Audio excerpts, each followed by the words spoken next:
¿Qué tal? ¿Cómo les va? Bienvenidos a la información. Comenzamos una nueva semana aquí en BTV Noticias en su edición central. ¿Cómo le va, Stephanie Line? ¿Qué tal? Buenas tardes. Buen comienzo de semana para todos. Y una noticia importante para toda la gente, aunque parezca no se acaba el mundo en 2 días. Digo por lo que vi en la calle Sí, en cuanto sí. al movimiento, de los comercios. Demasiado movimiento. No se acaba el mundo en 2 días. Digo para que la gente se tome con un poquito más de calma. Eso siempre Quizás, sucede. Siempre ocurre, todos los años. Bueno, tenemos muchos temas para desarrollar. Obviamente la agenda política empieza a amainar un poco, a bajar, pero de todas maneras hay determinaciones importantes por parte del gobierno. Lo vamos a compartir en minutos nada más. También hay nuevos casos de sarampión. El Ministerio de Salud Pública tomó algunas medidas y le vamos a contar los detalles en minutos. Pero ahora recibimos al profe José Serra porque todos queremos saber cómo va a estar en Nochebuena y en Navidad. Profe, ¿cómo le va? ¿Cómo le va, profe? ¿Qué tal, Bienvenido. Stephanie, Nicolás? Un saludo a todo el país.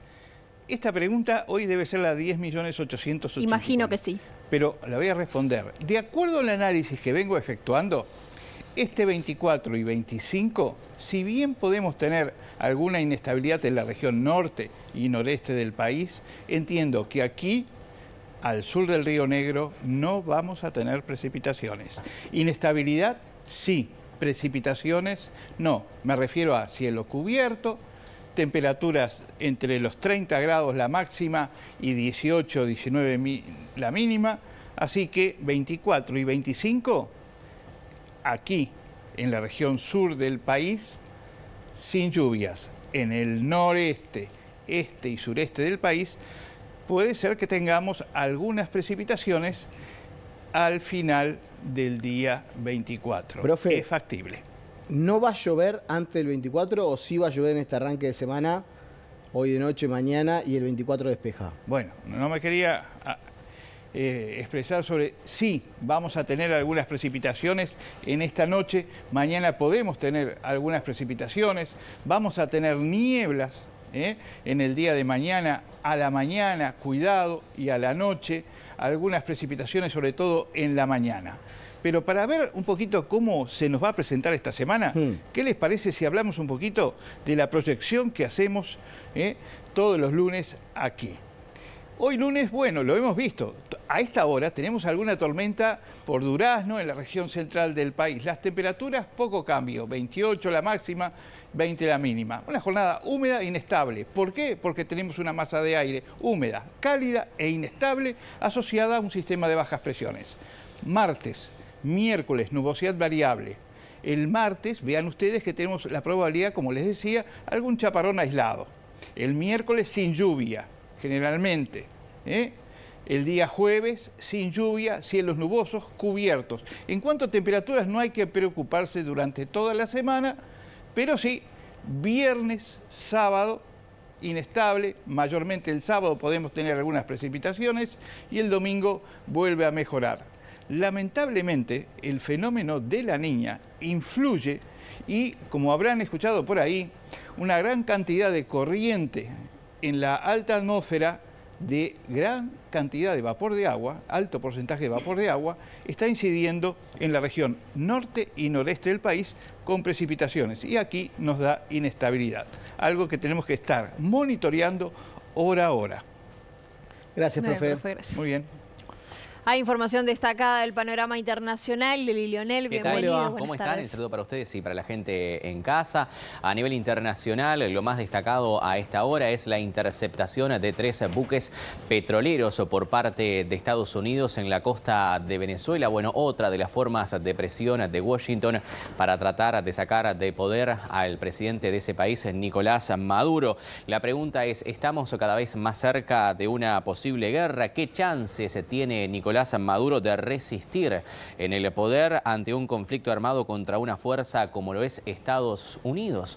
Lo analizamos en un ratito nada más. También las miradas están puestas en Europa para ese posible firma del acuerdo entre la Unión Europea y el Mercosur. ¿Para cuándo? Bueno, para el 12 de enero.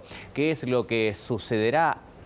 Lo veremos más adelante, pero también en cuanto a esto siguen las manifestaciones de los agricultores y los ganaderos en Francia en contra de este pacto con bloqueo de calles en Francia. Tenemos mucha información a nivel internacional para compartir, como siempre, esto y más en el segmento internacional. Gracias, Deli. A ustedes. Gracias. Bueno, en el deporte se liquidaron varias ligas, o lo que quedaba en realidad por jugarse este fin de semana, Copa de Brasil, Copa en Argentina, final en Argentina. Y acá estamos con un mercado de pases más largo que... ¿no? ¿Cómo le va, Juan Pablo Tamborini? ¿Cómo Papi, andan? ¿cómo ¿Todo bien? estás? La verdad te felicito por saber qué se definió en Argentina. Una Porque copa. a esta altura, claro. Una copa. En realidad Algo la Supercopa de Argentina se definió ahora, que es el campeón de la apertura con el campeón de clausura, lo que te clasifica a la Supercopa Internacional, que la juega el campeón de la Supercopa con el campeón de las dos tablas o de la tabla acumulada. Curiosamente van a jugar Estudiantes contra Rosario Central. Esa final de la Supercopa Internacional. A nivel local, lo más importante es que Washington Aguerre va a volver a ser arquero de Peñarol. Hoy Washington Aguerre va a ser la nota central en el programa Pasión.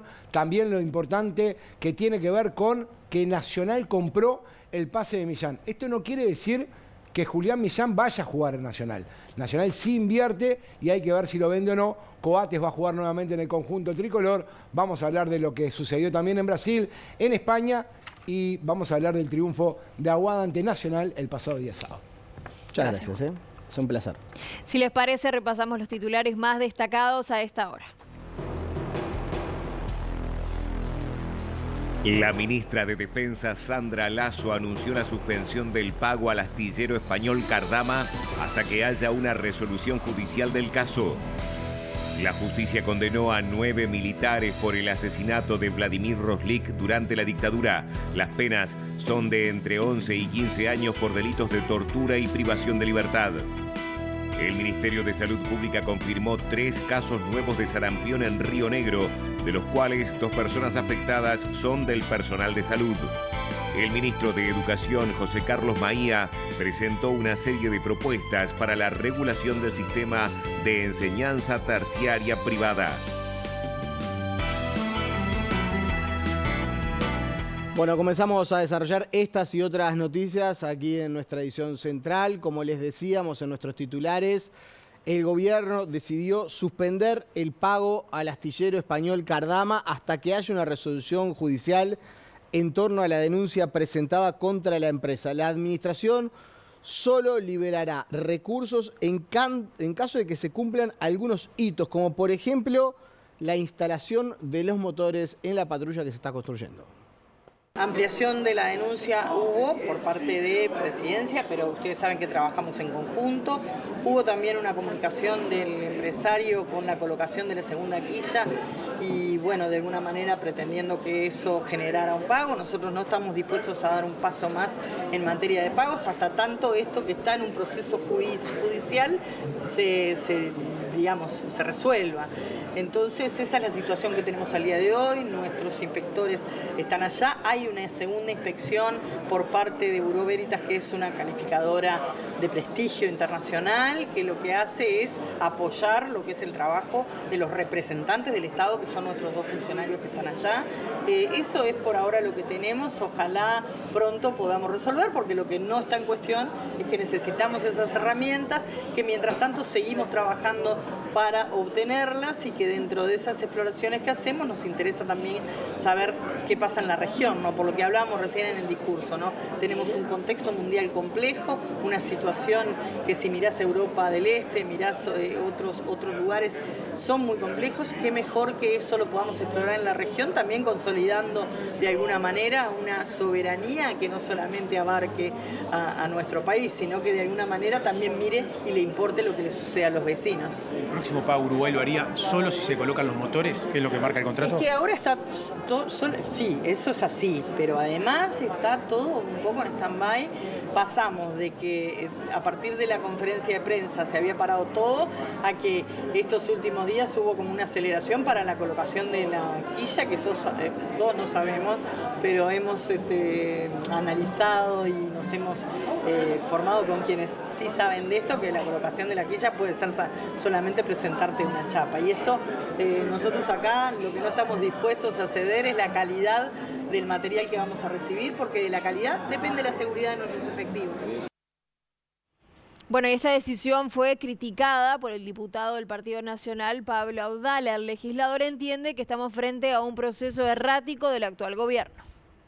creo que en tal caso, si llegaran a confirmarse, son la confirmación, a mi juicio, de un proceso muy errático, que es el que ha liderado el actual gobierno, y es lo que el actual gobierno ha actuado con relación a todo el tema Cardama, porque es una especie de profecía autocumplida.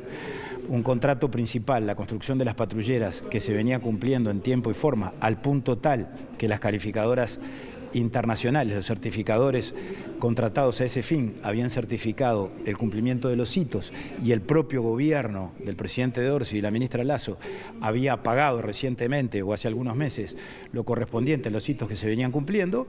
Sin embargo, optó por una razón estrictamente política, yo me aferro a la interpretación que hace de todo esto la oposición y los partidos de la coalición, bueno, optó por deconstruir, por destruir lo actuado por el gobierno anterior, por una razón netamente política, y bueno, y en función de eso desencadenó un proceso que claramente pone en riesgo la posición del país.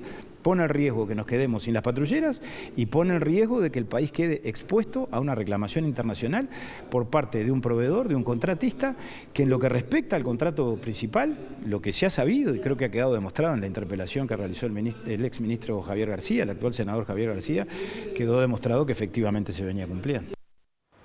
Cambiamos de asunto, una condena en un caso histórico, emblemático, porque fue un asesinato cometido por militares cuando ya prácticamente que estábamos en pleno retorno de la democracia. Esto fue incluso en el año 1984, a pocos meses de las elecciones que celebró la restauración democrática aquí en el Uruguay. La justicia finalmente condenó en el día de hoy a 9 imputados con penas de entre 11 y 15 años por el asesinato de Vladimir Roslik, el habitante del pueblo San Javier, allí en el departamento de Río Negro. Las víctimas fueron sometidas a detenciones arbitrarias, privación de libertad agravadas y torturas. La defensa de los condenados va a apelar la resolución. Recibí el expediente en agosto y ya en diciembre ya tenemos una sentencia. Yo creo que es una cosa importante a destacar, porque la cantidad también de mucha prueba a diligenciar durante el transcurso del juicio fue importante. Hubieron varios testigos, hubieron prueba trasladada y sí, bueno, y además ustedes fueron testigos de que la lectura duró más de casi 5 horas, la lectura de la sentencia. Sentencia con condenas de entre 13 y 15 años de prisión para los 9 militares imputados, ¿no? Sí, exactamente, accedí a todo lo que solicitaba la Fiscalía, entendiendo de que se había probado los delitos que habían cometido. Hice alguna salvedad en cuanto que yo entendía que habían delitos de lesa humanidad que la Fiscalía no los imputó, y por tal razón yo no los podía imputar, y la pena para mí era la correcta, estaba bien ubicada dentro de los máximos y mínimos que la norma establece. En un fallo que se cataloga como histórico, usted solicita o pide perdón a las víctimas de San Javier. Exactamente, en una etapa de la sentencia, es una sentencia de la Corte Interamericana, el caso Hellman contra Uruguay, que establece de que el Estado uruguayo debía pedir disculpas a las víctimas de terrorismo de Estado, al entender que habían delitos de lesa humanidad, y sin perjuicio de que el Estado ya lo había hecho público de forma genérica para todas las víctimas, teniendo presente a las víctimas aquí en el juzgado o a través del Zoom, me pareció que correspondía también hacerlo específicamente a los familiares, a las víctimas, a los familiares y a los deudos de la víctima. Y el fiscal Percivale destacó el juicio llevado adelante por el juez de León y la sentencia que demandó más de 5 horas de lectura. Por su parte, la viuda de Vladimir Roslik saludó al pueblo de San Javier, a los viejos rusos, y dijo que ahora, 40 años después, Roslik puede descansar en paz. A San Javier, felicitaciones San Javier, felicidades San Javier. Y para Vladimir, bueno, que en paz descanse Vladimir, por fin, después de tantos años, de que pueda descansar en paz, porque siempre era pues lleva y trae, entonces bueno, ahora por fin, ahora a cerrar un ciclo, ¿no? ¿Cuál es la sensación que te embarga en un momento así, luego de escuchar una sentencia por más de 4 horas que fue muy fundada? Sí, no, pero yo ya había venido las anteriores y eso estaba medio, pero yo quería destacar y agradecer todo lo que nos ayudó Fiscalía Es un crack el fiscal, es Percival, excelente, y el abogado también, el doctor Chargoña. ¿Pero pensaste algún día que llegaría esta jornada? No, la verdad que no. Eso me tenía bajoneada y no. Por eso me dediqué a la fundación y todas esas cosas. Lo primero es la corrección con la que se llevó a cabo el juicio, con un juez que dirigió en forma ejemplar el juicio en sí. Se hizo un juicio con todas las garantías y hoy se culminó con una sentencia que es de primer grado. Ahora seguramente las defensas apelarán y un tribunal de apelaciones revisará la sentencia, la confirmará o no. Nosotros presumimos que la va a confirmar porque fue muy contundente la sentencia, pero eso lo dirá el tribunal de apelaciones. Es muy difícil reparar el daño que ya se provocó. Esta es una señal del Estado en que por lo menos juzgó los crímenes que se cometieron y dio una respuesta de parte del Estado. La reparación total es absolutamente imposible porque hubo muertos, porque hay gente que quedó muy dañada desde el punto de vista físico y psicológico. Eso es absolutamente irreparable para las víctimas directas y para la familia. Nos vamos rápidamente a exteriores. Tomamos contacto con Bruno Esteves, nos cuenta las novedades a esta hora. Adelante, Bruno, ¿cómo estás? Bienvenido. Finico, buenas tardes para todos y para todos los televidentes. Se está desarrollando el 15º aniversario de la Guardia Republicana con la presencia del ministro del Interior y toda la cúpula del ministerio. En este momento se están entonando las estrofas del himno nacional, luego de que se diera la solicitud por parte del jefe de parada para dar inicio a la ceremonia.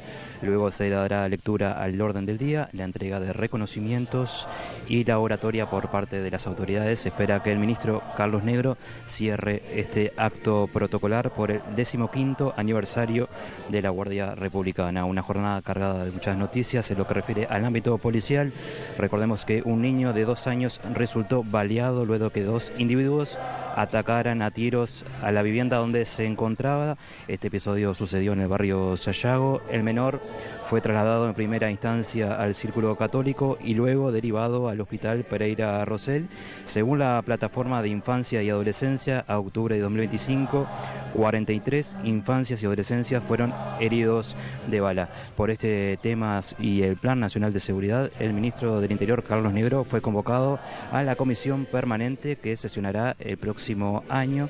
Se espera que se cite a fines de enero o febrero por parte del diputado Pablo Abdala para que se dé conocimiento sobre el Plan Nacional de Seguridad. Según Abdala, las más de 90 propuestas presentadas por el Ministerio del Interior es un rejunte de las que son presentadas por las instituciones sociales de nuestro país. Lo escuchamos. El gobierno ha iniciado un proceso, nos convocó, nosotros asistimos, aportamos ideas. El que no ha aportado ideas es el gobierno. El que no ha definido muy bien cómo se cierra esto es el propio Poder Ejecutivo. Estamos supuestamente ya ingresando en la quinta y última fase de ese proceso y de esa metodología que el gobierno definió. Ahora, el gobierno hasta ahora no ha aportado una sola idea. Las 92 propuestas que el otro día el gobierno presentó no le pertenecen. Fue una especie de recopilación de ideas ajenas, formuladas por organizaciones sociales, por organizaciones privadas, por partidos políticos, pero el gobierno y el partido de gobierno no han aportado una sola.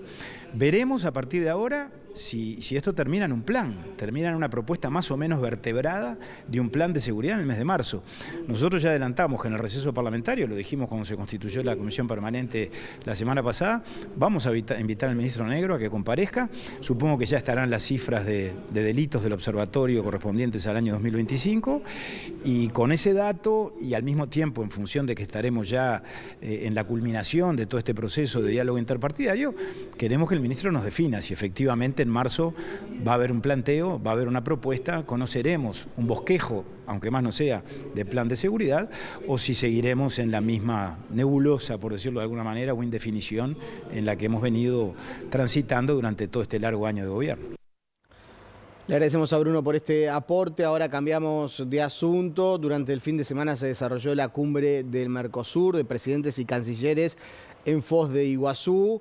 Y esa noticia que les habíamos dicho al finalizar la semana aquí en BTV Noticias, que finalmente la Unión Europea no firma, o por lo menos pospone hasta enero la posible firma del Tratado de Libre Comercio entre el bloque del viejo continente y el Mercosur. Al regreso de ese periplo por Foz de Iguazú habló el canciller de la República, Mario Lubetkin, quien reconoció que no hay una nueva fecha más allá de ese esbozo del mes de enero.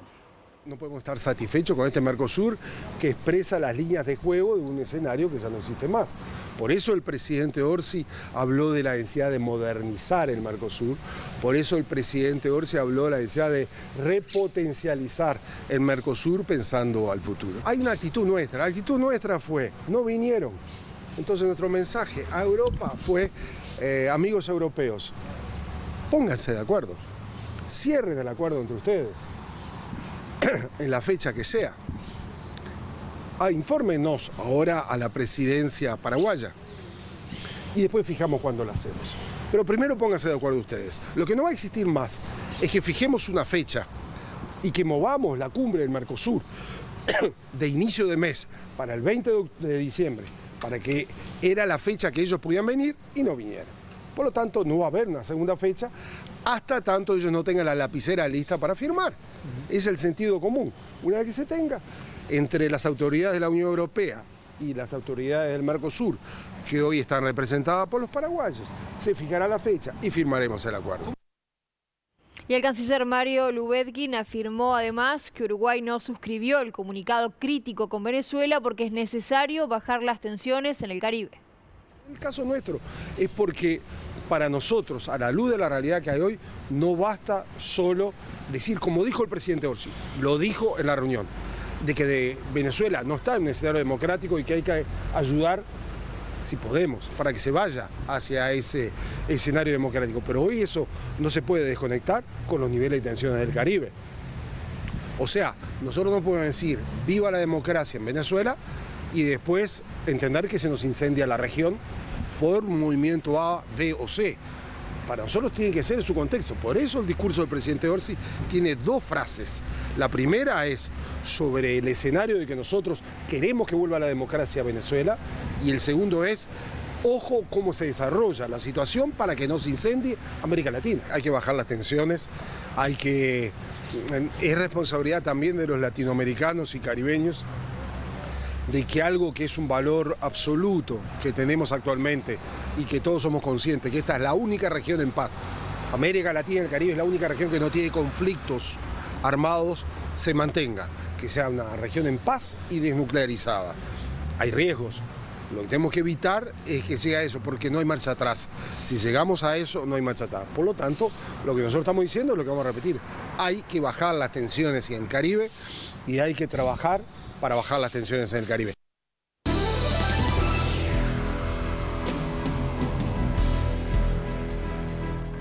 Seguimos con temas internacionales, abrimos la ventana al mundo. Diario Lionel, bienvenido. Muy bien, nuevamente. muchas gracias. Y ustedes escuchaban al canciller que decía que hay que trabajar para bajar las tensiones en el Caribe, pero eso parece no suceder. ¿Por qué? Porque en las últimas horas Estados Unidos interceptó 3 buques petroleros frente a la costa venezolana, en otra forma de presionar al gobierno de Nicolás Maduro. Compartimos esta y otras noticias en el siguiente compacto informativo. Estados Unidos interceptó un petrolero frente a las costas venezolanas, el último golpe en una campaña de presión contra Caracas, según informó el gobierno de Donald Trump. Se trata del tercer barco de estas características que fue interceptado. En este viajaba sin carga y sin bandera para abastecerse de crudo en Venezuela y que tras comprobar que el buque estaba incluido en la lista de embarcaciones sancionadas por Estados Unidos por presuntos vínculos con el régimen iraní, se pidió la orden judicial para abordarlo. El Ejército de Liberación Nacional anunció este domingo una tregua unilateral en Colombia frente a las fuerzas del orden estatales por la festividad de Navidad y fin de año, según un comunicado difundido por el grupo rebelde. Una decisión que contrasta con la escalada de ataques y de intimidación de los últimos días en distintas regiones colombianas. La expresidenta argentina Cristina Fernández de Kirchner fue operada el sábado por una apendicitis compensada peritonitis y evoluciona sin complicaciones, según informó el sanatorio Otamendi en un parte médico donde la expresidenta permanece internada. Los enviados especiales de Estados Unidos y Ucrania publicaron un comunicado conjunto en el que celebraron conversaciones productivas y constructivas en Miami, pero sin avance aparente en los esfuerzos para terminar la guerra con Rusia. El Comité de Investigación de Rusia dijo que el teniente general Fanil Sarvarov fue víctima este lunes por la mañana de un atentado con un artefacto explosivo colocado bajo un automóvil. Sarvarov, de 56 años, era el jefe del Departamento de Entrenamiento Operativo de las Fuerzas Armadas rusas. Las autoridades indicaron que una de las teorías que investigan es que en la colocación de la bomba participaron los servicios de inteligencia de Ucrania. Este país aún no emitió comentarios al respecto. Decenas de personas se reunieron en la ciudad de Gaza para los funerales de 6 personas, entre ellas niños, que murieron en un bombardeo israelí contra una escuela que servía de refugio para desplazados. En tanto, las autoridades de la Franja de Gaza, bajo control del movimiento de la resistencia islámica Hamas, actualizaron este lunes a más de 405 el número de muertos desde que entró en vigor el alto el fuego el pasado 10 de octubre en el marco del acuerdo con Israel para activar la primera fase de la propuesta de Estados Unidos para el enclave palestino.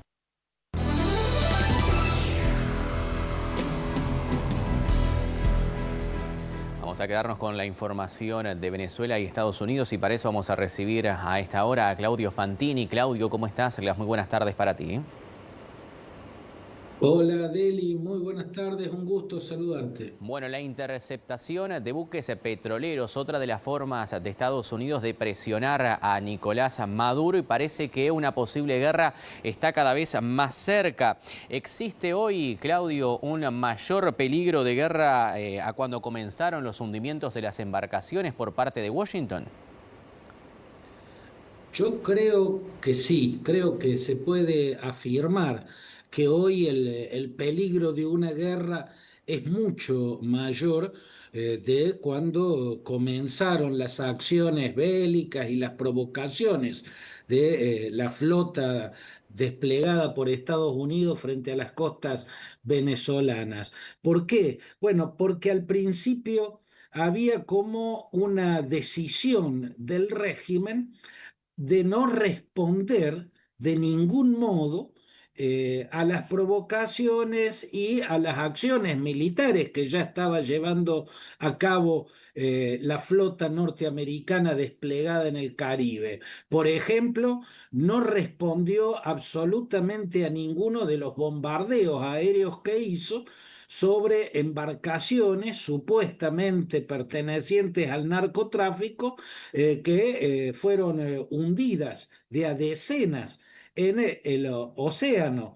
En ningún momento hubo una respuesta a esos bombardeos y ya suman casi un centenar de muertos de las tripulaciones de las naves bombardeadas. Nunca hubo una respuesta. Tampoco hubo una reacción al vuelo de 2 aviones F-18 que partieron del portaaviones Gerald Ford y sobrevolaron en profundidad el territorio de Venezuela durante 40 minutos.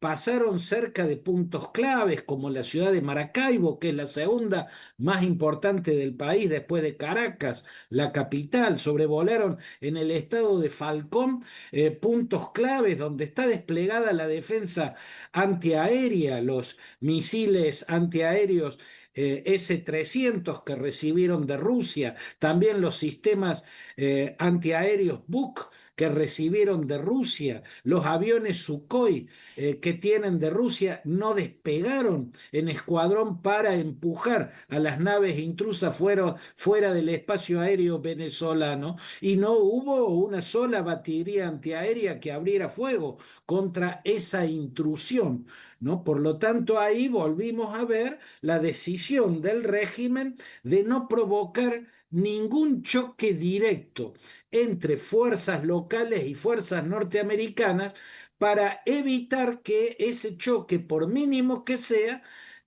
funcione como la chispa que enciende la guerra en puertas.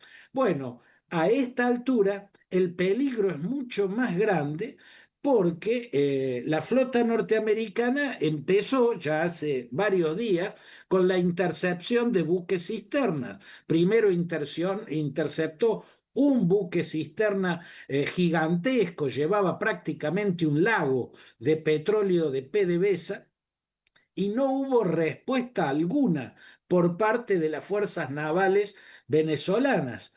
Pero en los últimos días, Nicolás Maduro dio la orden a sus fuerzas navales de escoltar con cañoneras a los buques cisternas.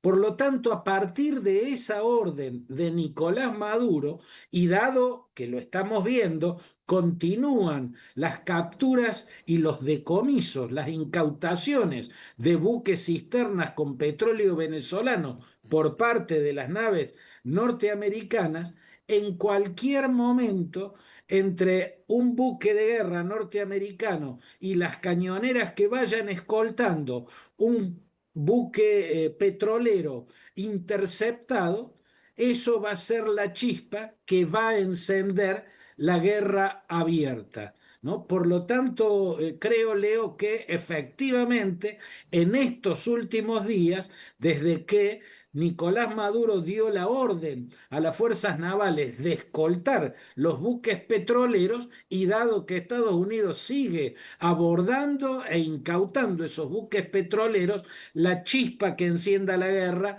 puede producirse en cualquier momento. Claro, siguiendo tu línea, y en caso de que estalle esta guerra, ¿cuáles son las chances y las posibilidades que tiene de resistir Nicolás Maduro frente al poderío de Estados Unidos?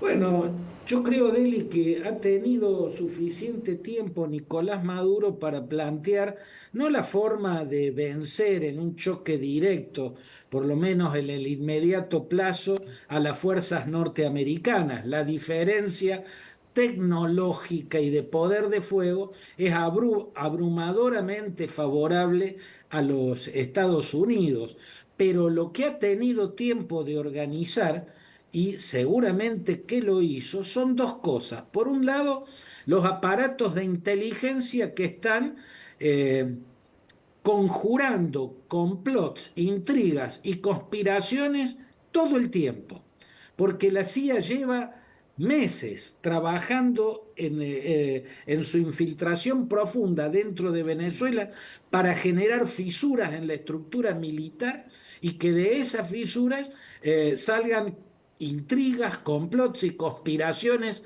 que hagan caer el régimen. No funcionó. Paralelamente, lo que preparaba era la supervivencia de Maduro y de Diosdado Cabello. Nunca están en el mismo sitio. Creo que desde que empezó el despliegue militar, Maduro nunca más pisó el despacho principal del Palacio de Miraflores. Está permanentemente cambiando de lugar. A cada rato aparecen videos, todo eso lo arman para mostrar como que está llevando a cabo una vida normal, pero en absoluto está convertido en un fugitivo dentro de su propio país.